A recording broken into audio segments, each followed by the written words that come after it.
11 April पासून नागपूर येथून निघालेली आसूड यात्रा मंगळवारी नाशिक जिल्ह्यातील येवला येथे पोहोचली। यावेळी येवला शहरातील विंचूर चौफुल्यावर डॉक्टर बाबासाहेब आंबेडकरांच्या पुतळ्याला अभिवादन करून आमदार बच्चू कडू हे आसूड रथावर जाऊन त्यांनी शेतकऱ्यांशी संवाद साधला। यावेळी आमदार बच्चू कडू यांनी अजित पवारांवर ताशेरे ओढले। अजित पवार संघर्ष यात्रेला निघाले तर त्यांची एसी गाडी, त्यांचे एसी हॉटेल, एसी जेवण ही कुठली संघर्ष यात्रा? या काँग्रेस राष्ट्रवादीवाल्यांनी 60 वर्षे शेतकऱ्यांना लुटलंय। पहिले शेतकऱ्यांचं कान धरून माफी मागा, मग संघर्ष यात्रा काढा। 60 वर्ष शेतकऱ्यांना लुटलं, आता सत्ता गेल्यावर शेतकरी आठवला। सत्ता आली तर व्यापारी आणि सत्ता गेली तर शेतकरी, असं प्रतिपादन आमदार बच्चू कडू यांनी केलंय। लोखंड महाग झालं, कारखान्यातून जे महाग झालं त्याच्या विरोधात कोणी बोलत नाही, पण शेतीमाल महाग झाला तर बोंबलल्याशिवाय राहत नाही अशी अवस्था आहे। 60-70 वर्षाच्या लुटीचं तंत्र आम्ही पाहतो। सरकारनं म्हणते काँग्रेसवाले असू दे का भाजपावाले असू दे, हे सगळ्यांनी आम्ही पाहतो शेतकऱ्याची लूट केली। मित्र, आता आजी त्याला संघर्ष यात्रेला निघाला। एसी गाडी आहे, एसी हॉटेल आहे, एसी मध्ये जेवण आहे, एसी सवारगृह आहे। हा कुठला संघर्ष यात्रा आहे? आम्ही पाहतो का यांनी पहिले शेतकऱ्याला 60 वर्ष काँग्रेसवाल्यानं लुटलं। तुम्ही तर पहिले शेतकऱ्याची कान धरून उपेक्षा काढून माफी मागा, मग संघर्ष यात्रा करा, तशी तुमची अवकाश काय आहे? 60 वर्ष लुटलं त्याचं काय? 60 वर्ष आमच्या शेतकऱ्याला लुटलं आणि सत्ता गेल्यानंतर शेतकरी आठवला। आपण पाहतोय सत्ता आली तर व्यापारी आणि सत्ता गेली तर शेतकरी। देवेंद्र फडणवीस बोंबलाचा सोयाबीनला 6000 भाव पाहिजे, आता 3000 भाव नाही। पण कोणता देवेंद्र खरा आहे? हा काय डुप्लिकेट देवेंद्र आहे का मुख्यमंत्री? मुख्यमंत्री देवेंद्र फडणवीस यांच्या गावातून निघालेली ही यात्रा येत्या 21 एप्रिलला पंतप्रधान नरेंद्र मोदी यांचं शहर वडनगर येथे पोहोचणार आहे। शेतकऱ्यांना संपूर्ण कर्जमाफी द्या, शेतमालाला योग्य भाव द्या, या मागण्यांसाठी सुमारे 1000 शेतकरी रक्तदान करणार आहे। मोदी खून लेले पर जान मत ले, असे प्रतिपादन प्रहार संघटनेचे आमदार बच्चू कडू यांनी केलंय।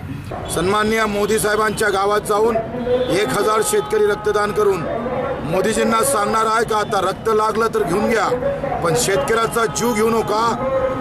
खून लो लेकिन जान मत लो। मोदीजी, तुमचे धोरण बदलावं लागेल। ज्या शेतकऱ्याला तुम्ही 70 वर्ष लुटलं, काँग्रेसवाल्यांना, बीजेपी वाल्यांना, शिवसेनेवाल्यासहित ज्यांनी लुटलं त्याचा हिशोब घ्यायला आम्ही चाललो आहे। कर्जमुक्तीनंतरचा भाग आहे, पण लुटलं किती ते पहिले आम्हाला सांगा।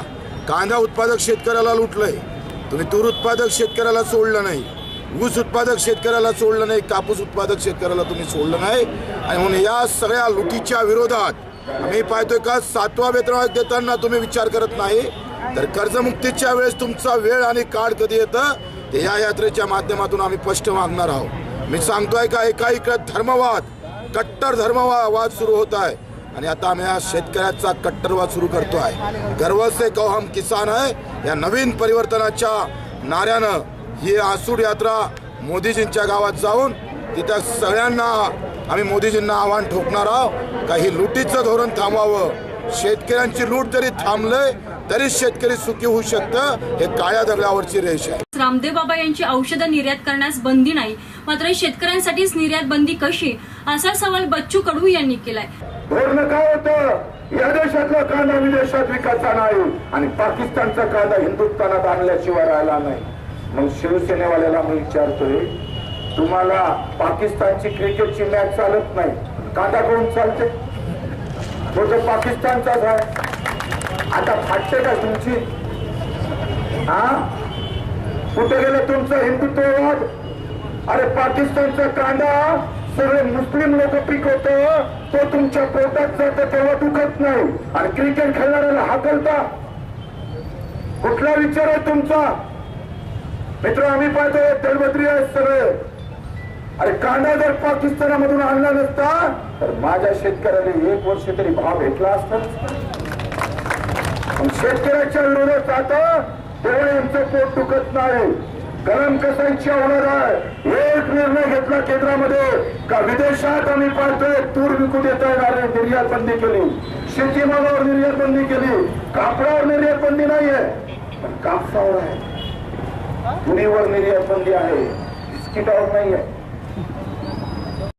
संपूर्ण कर्जमुक्तीसाठीच हा लढा असून आम्ही शेतकरी कर्जमुक्त झाल्याविना आंदोलन थांबवणार नाही। या प्रसंगी शेतकरी संघटनेचे रघुनाथ पाटील, संतोष झांबरे, कालिदास आपटे, संभाजी पवार, सचिन अलगट, दत्तू घोडके, बापू पगारे, सोनू गंडाळ उपस्थित होते।